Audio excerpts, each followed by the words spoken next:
Labą dieną. Aš kažkaip galvoju, kad šitas pokalbis man bus sunkus, noriu.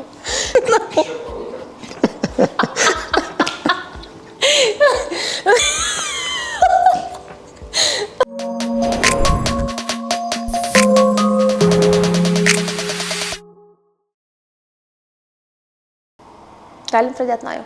Žinoma, visą laiką. Visą laiką. Labas. Labas. Labai džiaugiuosi, kad aplankai mūsų sveikatos terapijos centre. Aš trumpai tave pristatysiu. Tu esi teniso ir padelio žaidėjas. Teisingai. Tikrai taip. Aš žinau, kad pasaulio padelio reitinge tu esi 698 pagal reitingą. Taip. Aš taip įsivaizduoju, kad nemažai žmonių šiuo metu dar galvoja, kas tas padelis, nes kaip ir socialinėje erdvėje ir visur visokie influenceriai dažnai giriasi, va, žaidžiu padeliuką. Ir jis toksai kaip ir pramoginis sportas arba laisvalaikio praleidimo būdas. Dabar Lietuvoje trendina, jeigu taip galim pasakyti. Kas tas padelis iš tikrųjų yra? Tu kaip profesionalas, paaiškink mums nežinantiems apie šį sportą. Tai padelis labai panašus į tenisą. Padelio esmė yra susižaisti taktiškai su savo partneriu ir laimėti taškus kaip ir tenise. Žaisti taktiškai, komandiškai, naudoti kažkokią strategiją susigalvoti savo partneriu ir ją bandyti įgyvendinti mačo metu.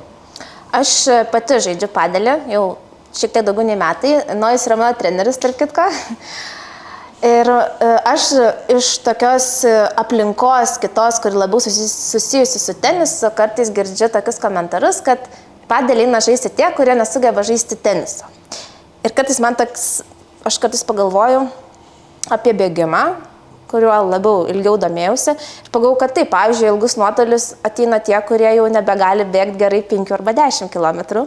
Bet galbūt negalima lyginti tas pats kaip stalo tenisą, lygintum irgi su tenisu. Ir sakytum, kad stalo tenisą tada nieko neveikia, žmogus stovi prie stalo. Kokia tavo nuomonė, kai taip pradeda lyginti sportus? Galbūt gal padelį galima būtų lyginti labiau su stalo tenisu, kad yra kažkiek panašesni. Tenisą su padeliu lyginti būtų gal nelabai teisinga.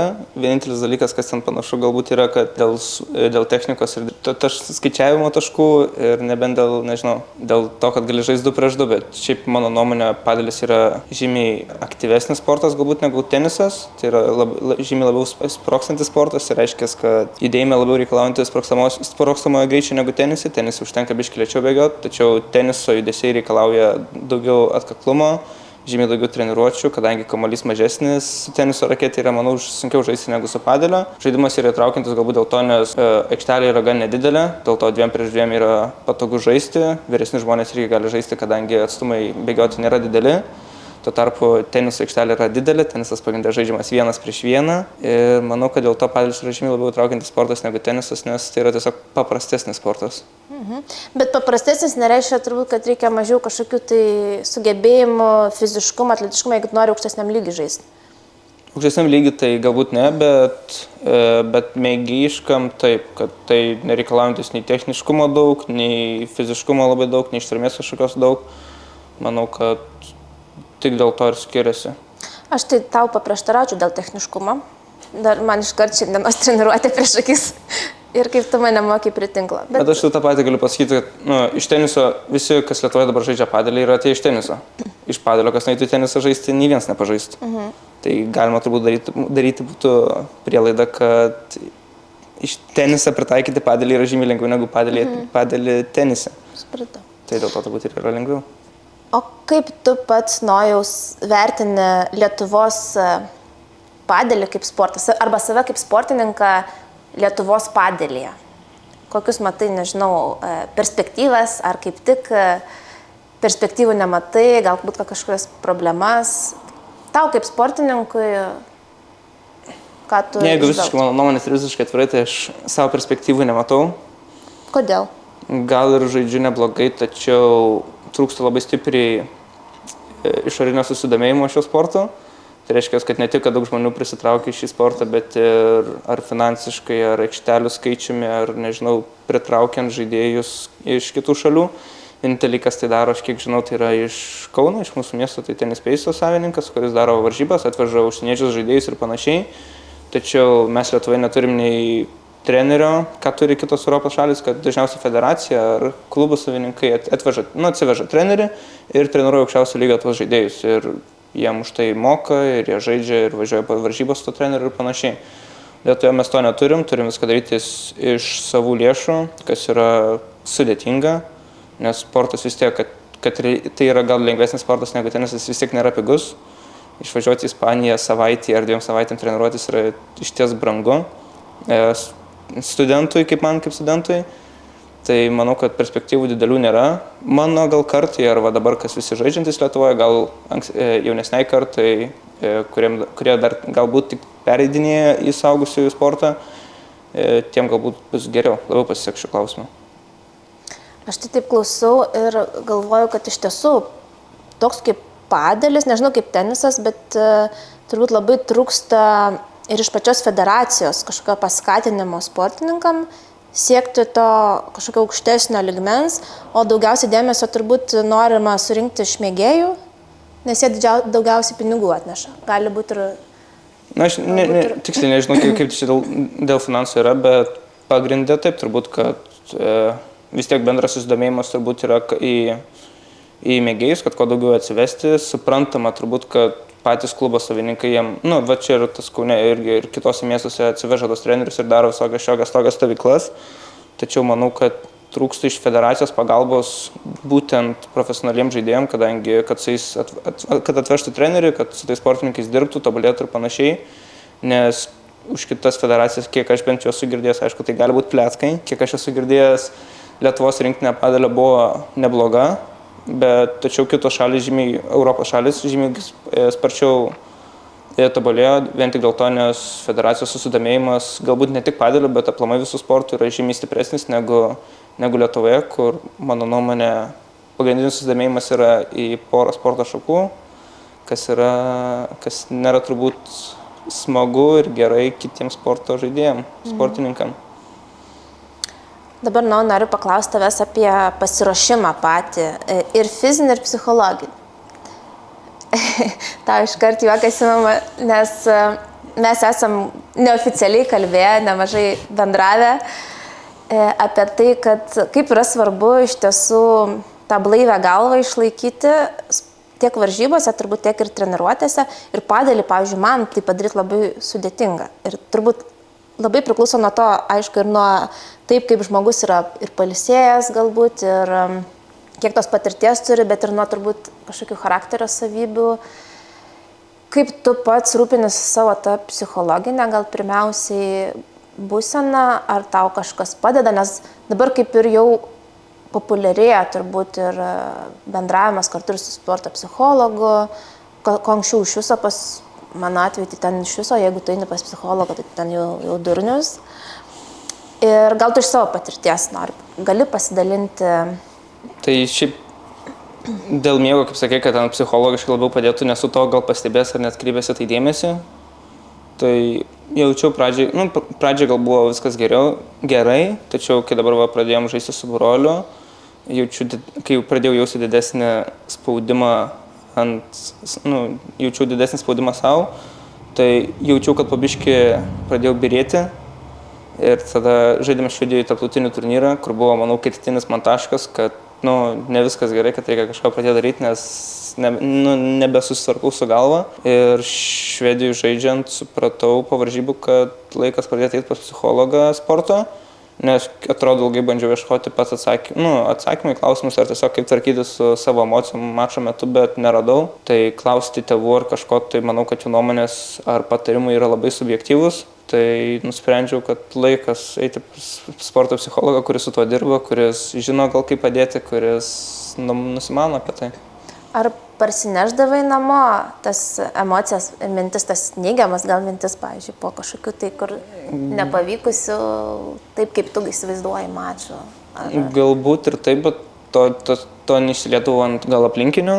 Tas aplinkiniai labiau, tas veikdavo labiau iš karto po mačo, bet kaip ir šnekėjom su sporto psichologu, kad viskas, ką darom varžybų metu arba mačo metu, tos varžybos, kurios yra svarbios, kai tu žaidė ant emocijų, tai po to viskas ir važiuoja toliau ant emocijų.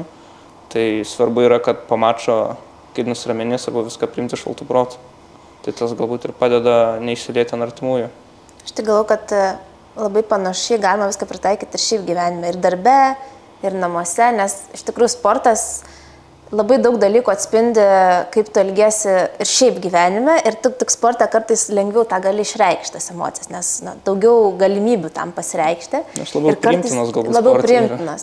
Kitur tu turi labai slopinti, negali rodyti ir kartais tai kainuoja labai daug sveikato žmonėms, nes tu turi slopinti emocijas. Ir kartais galvoju sporte, tai padelį, pavyzdžiui, tu negali labai stipriai ten pradėti isterikuoti, kaip aš irgi mėgstu, dėl to, kad tu iškart išderini savo partnerį. Bet aš galvoju, tas pats turbūt, jeigu taip elgtumės, tas pats būtų ir darbe, ir namuose su partneriu, ir šiaip draugų rate. Bet tik kur tas emocijas tada, kaip jas išlieti, jeigu žmogus yra, kaip sakau, toksai labiau degtukas arba, toks cholerikas. Gal turi kokių tai metodikų jau? Pagrindinis turbūt yra vis tiek, kad tenisas, gal padelis, nežinau, vis tiek tai yra inteligentiškas sportas. Tai reiškia, kad profesionaliuose varžybose tu negali ten strikuoti, rėkautis, daužytis ir panašiai. Tai nėra priimtina šiam sportui. Nežinau, kaip kitose sportuose. Bet pats esu irgi degtukas, labai greitai užsivedu, tas emocijas išleidžiu negerai. Bet tačiau kaip ir buvau aptaręs su savo sporto psichologu, kad svarbu tas emocijas, blogasis ar gerasis, sutelkti į tam tikrą tašką, į tam tikrą kamuolį ir tiesiog jas panaudoti gerai prasmei, nežinau, kryptingai jas panaudoti, nes tas visas išsidaužimas, išsikeikimas per visus kortus, nežinau, draskimasis ir išderina tavo partnerį psichologiškai ir tave išderina ir pats išnaudoji galbūt visą tą energiją ant ten, kur nereikia ir tada kitą tašką žaisti jau yra tiesiog, tave slopina ir sunku gal net pradėti žaisti toliau. Aš tik kažkaip gal net nėra tų tokių blogos emocijos, geras, visos emocijos yra reikalingos. Klausimas, kaip mes turbūt mokam išreikštis. Ir aš kartais pat irgi save analizuoju, kodėl taip kartais skausminga pripažinti, kad tu kažko ten negali, tau nepavyksta. Tai turbūt labai ten giluminės priežastys, jeigu čia eitumėm, tai vaikystės kokios traumas ir panašiai, tai visi atsiranda perfekcionizmai ir poreikis būti, nežinau, pripažintam geriausiam ir parodyti, kad aš galiu padaryti kažką. Ir kartais sunku priimti, kad kartais ne viską tu gali padaryti ir kartais net ne viskas nuo tavęs priklauso. Tai irgi turbūt tokie momentai, kuriuos kartais reikėtų kažkaip atlaidžiau į tai žiūrėti, bet sportininkai, kažin ar tai įmanoma, nes mes pripratę nuo mažens, kad eini varžybas tam, kad išsiaiškint, kuris geriausias. Ir visi nori būti geriausi, bet yra tik tai vienas. Ir jeigu tu esi antras, tai reiškia kažko nedadarai iki galo. Tai galbūt ir tas šiek tiek lemia visą tai. O kaip galvoji, arba kaip tu pats manai, padelis vis tiek, jis toks labiau technikos žaidimas, strateginis. Ir vis tiek reikia tam tikrų specifinių fizinių ypatybių. Ar žinau, kad ir pats susidūrė su traumam buvai ir atėjai pas mus terapintis ir dar žinutę tavo vieną gerą esu gavus, gal net surasiu, po terapijų. Tai kaip pats savimi, pirmiausia, ar turėjai traumų, žaisdamas tenisą, padelį, turbūt? Tokių gal labai stiprių, kad neturėjau, buvau biškai kirkšnį, patempęs, paplėšęs, tiksliai net nepamenu, kas ten buvo, bet teko iškristi iš žaidimo su rakete porai mėnesių. Šiuo metu turiu antkaulių uždegimą ir šiek tiek su pečiu yra problemos. Tačiau vaikštau į salę, einu pas kineziterapeutą, bandau gydytis, kažką daryti, bet manau, kad tas įvyko per lėtai, kadangi vis tiek yra 4 baziniai, nežinau, varžybom pasiruošimo galbūt ir kažkas, nežinau, kas yra, vis tiek tavo pasiruošimas priklauso nuo 4 dalykų, tai reiškia psichologinio, teorinio, fizinio ir techninio. Tai jeigu kažko neturi, automatiškai jau esi silpnesnis už kitą. Jeigu kažkurį geresnį turi, tai reikia tobulinti ir kitus. Tai gaunasi, kad tiesiog jaučiu, kad techninis, galbūt ir teorinis nėra blogi, bet fizinis ir psichologinis pas mane labiausiai turbūt stringantis 2 aspektai būtų šioje vietoje. Pasirodo, mes šiandien nemažai susirašinėjom ir aš nerandu tą žinutės. Tikrai. Tik Paulius niekas neskygė. Paulius neklausys. Bet parašyk tu išbandyk hiperbarinę deguonies terapiją ir šalčio terapiją. Ir preso terapiją išbandyk. Ir parašai, kad žiauriai gerai buvo, kažkas taip. Kad gal ne visai taip, kad žiauriai gerai, bet tai kaip manai, galbūt tau yra kas nors, ar treneris, ar kineziterapeutas pataręs, kaip išvengti tų traumų, nes jau kai tau kažką skauda, tai reiškia, tu jau pavėlavai padaryti tam tikrus žingsnius. Ir dabar jau reikia tas visas pasiekmes. Bet kaip manai, pradedantiesiems padelio žaidėjams, kad ir nebūtinai pradedantiesiems, ir tiem, kurie žaidžia, tu pats kaip treneris ir kaip sportininkas, ką daryti ir kaip užkirsti kelią tam visam? Manau, kad traumų kelio neįmanoma užkirsti. Anksčiau ar vėliau kažkas turi išlysti. Aišku, linkėjimas būtų didžiausias, kad to nebūtų niekam, bet kiek žinau, su kiek susidūręs, visiems su kažkuo yra tekę, turėjo su kažko problemų. Atvirai, jeigu taip neįsivaizduoju, nuo ko tai priklauso, vis tiek, aišku, kažkiek turi būti tas bazinis fizinis pasiruošimas daromas ir vaikystėje, ir prieš kiekvieną mačą, tempimai ir panašiai, kad to išvengti, ar bent jau tą riziką primažinti traumų, bet manau, kad traumos yra neišvengiama sporto dalis ir vienas klaidingas judesys gali labai būti skaudus. Aš irgi tau pritarčiau, kad ten, kur yra bent kažkiek profesionalus sportas, o kur yra varžybos, kad ir koks tu mėgėjas, tuo didesnę tikimybę traumą turi, kuo didesnis mėgėjas. Iš tiesų turbūt neįmanoma išvengti, bet tas turbūt pagrindinis aspektas būtų daryti bendrą fizinį, aš taip įsivaizduoju, ne vien tik tai ypač raketiniam sporte, ir skirti dėmesį turbūt tam atsigavimui tinkamam. Tai ir poilsis bendras, ir mityba, ir miegas, ir procedūros, ir kineziterapija, masažas, šaltis tas elementariai. Deguonies terapija, žodžiu, viską, ką sveikatos terapijos centras turi. Aš nežinau, bet vis tiek, jeigu realiai, tai man turbūt labiausiai žaidėjas, kuris turbūt mažiausiai traumų mano akimi yra turėjęs, tai yra vis tiek turbūt, arba koks Djokovičius turbūt, tai mano nuomonė, jis yra mažiausiai turėjęs traumų ir pasiklausius, koks yra grafikas, visa mityba sudėliota, specialiai pagal treniruotės, kad nebūtų nei per sunku, nei per lengva būtų pats tas. Ten visos šalčio vonių naudojimas, dujų, deguonės šitų. Deguonės kamera, tarp kitko Djokovičius savo turi asmeninę hiperbarinę deguonės terapiją, kurią vežiojasi varžybas. Tai iš tikrųjų, galbūt net nežinau, net gazina, kad realiai gal, kad tiek reikia kreipti save dėmesio, kad taip gerai tavo kūnas laikytų, bet net ir pasižiūrėjus į jį vis tiek yra turėjęs ir tų pačių traumų ir vis tiek yra turėjęs ir problemų ir vis, nežinau, niekas neapsaugotas turbūt nuo to. Tai. Aš manau, kad netgi tie žmonės, kurie nesportuoja, jie irgi turi įvairiausių skausmų ir traumų. Tie, kurie sportuoja, turi kitokių, galbūt traumų, šiek tiek kitokių, dėl kitokių priežasčių, bet visi mes, kaip sakant, dėvimės. Bet kokiu atveju, ar tu sėdi prie kompiuterio, dirbi ir mažai judi, ar tu labai daug judi ir daug iš savęs reikalauji. Tai tam kūnui ir protui reikia bet kokiu atveju priežiūros. Tai noriu pakviesim tave vėl pasiterapinti pas mus, pakvėpuotų linksmųjų dujų, kad atsistatytum, atsigautum ir turėtum jėgų toliau mane treniruoti. Tai būtinai reikės dar kartą apsilankyti čia. Šiaip labai patiko šalčio vonia. Grįžčiau, kartočiau, pirštų tik tais nekeiščiau tikrai. O po hiperbarinės geriau miegojai, geriau ilsėjais? Aš sunku, žinau, gal net pasakyti, gal dėl to, kad netkreipiau dėmesio, turbūt galima būtų pasakyti, kad labai gerai miegojau. Super, tai galėsim antrą kartą pakartoti ir patvirtinti. Būtinai reikės. Tai ką, keliaujam maudytis? Gerai, einam nori.